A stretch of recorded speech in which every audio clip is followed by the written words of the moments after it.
Everybody, I'm just going to make it really clear. I hate the Bears. And I love the Lions. And I can honestly say I love the Detroit Lions more than I hate the Chicago Bears. But here's a first question for you as we are getting into good news galore after the Lions 34-17 dominating win over the Chicago Bears.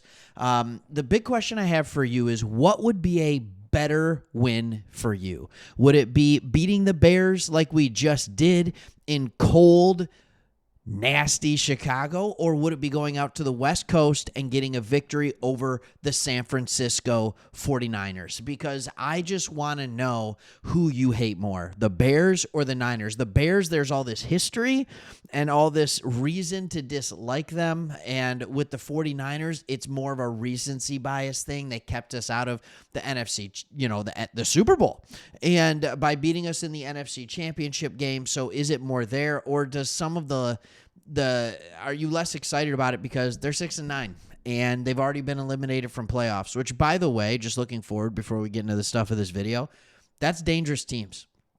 Look at the Cowboys over the Buccaneers. Look at what we did against the Packers a couple years ago. Teams that are eliminated from the playoffs often show up because it's like that pressure's off their shoulders. It's off their backs. So they're able to play free. They're able to play easy. They play for each other rather than playing for this hopeful goal and having the stress of being like, you know what, I don't know how good our team actually is, but we still really want to make the playoffs. Now they can just play free and go. So here's some of the good news that we get off of this playoff picture. We're going to talk playoffs. We're going to talk percentages and chances of what we make. I'll break down some of the games going forward. A big win by the Commanders helped us out. And we almost got a double dose of good news because the Vikings almost lost to the Seahawks. A field goal descended in overtime, came up short and right for the Seahawks, and so that was a really big bummer. But we're going to talk about that. We're also going to talk about the 2 goals Dan Campbell had for the game against the Bears, and he accomplished them. And we're going to talk about the message he flat out sent to the San Francisco 49ers as well. I just said we're going to talk about a lot of stuff, so I hope I can remember it all. All right, now, percentages and chances and things like that from different sources come at different stuff. But again, I'm going to remind you of the playoff scenario. We got a victory over Chicago. The Eagles lost to the Washington Commanders. And yes, a big part of that is because Jalen Hurts got a concussion. And so now the Detroit Lions, in order to get this 1 seed, or at least over the Eagles, they need to win against San Francisco or against Minnesota. Like, this is an either or because we have the tiebreak over them. And so, like, when we look at that, we actually, I do strongly believe, can just win one more game. And we get that over the Eagles. The question comes against the Vikings. So I'm going to throw some weird scenarios out there. But I love this table where you can look at the percentages and what we're looking at here. As you can see for the Lions, we're right here. It's a 75% chance. Right now, if these 2 games played out 3 out of 4 times, we'd end with the number 1 seed. The number 2 seed is a less than 1% chance. I think in order to get the number 2 seed, I think the Eagles have to win out. I think the Vikings have to lose out, and we have to lose out. So, yeah, in those 6 games, everything has to go, and we can't lose out to the Vikings. So it's really weird. I don't know how that works. That's probably it's less than 1%, but I'm sure there's weird games on the back end that do something. We also have 25% of getting the 5th. By getting that victory, we secured ourselves the 5th seed. So big deal there because I mean, like, at the very least, we'll be playing the 4th seed, which right now would be the Atlanta Falcons. That would be our first game. It'd be at home against the Falcons. That spot will either be the Falcons, the Buccaneers, or the Rams, with an outside shot of it being the Seahawks. So that's kind of where that looks at. And you can see that when you look at this chart. The Falcons have a 32% chance of being there. The Falcons have a 37% chance of being there, the Buccaneers 24%, and then the Falcons at 7%. So I think that's a big deal as well because it ensures that we're not going on the road for, we're not, falling back to the 6th spot where we're having to go and play the 3 seed, so we're having to go to LA or something like that. That's not something that we would want to do. The Seattle Seahawks almost got the Vikings, but the Eagles' loss was big for us in order to get that number one. All we have to do is win one more game to get that. Now, here's another weird playoff scenario that I want to throw at you. The Minnesota Vikings have Green Bay this upcoming weekend. The Green Bay fans I talked to have never been more confident about winning that game.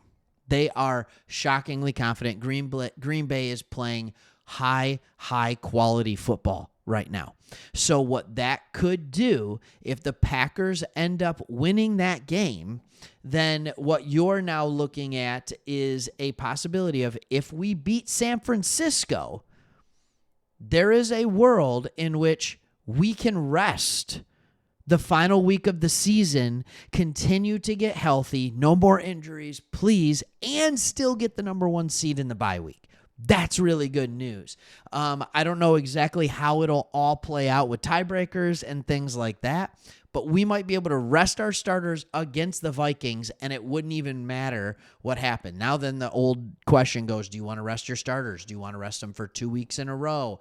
All of this kind of stuff, it's very simple. So let's get into a couple of things that Dan Campbell said, all right? And I love this, all right? He said he had two important things for him, and that was all he cared about when it came to this win over the Bears, all right? He said the two most important things for me was I wanted to see us play Detroit football, and I wanted to win. Campbell said in his post-game press conference, that was it. I gave no other stipulations. I'm sorry. That's just really funny to me. And he said they accomplished it. All right. Here's what his response to that. He said, we had all the offensively, defensively, we had the keys to victory. Campbell continued. But basically, that's what I saw. I wanted to see our identity take shape, and I wanted to win this game. And we did that. So that's what he wanted in Chicago. But what about San Francisco? Where's he at in San Francisco? All right. This is very, very interesting to me. He is all aboard going there and saying, I'm going to make it easy for everyone. All right. Against this. And they asked if, like, hey, this is a good win. Is there going to be some arrogance going back into San Francisco? All right.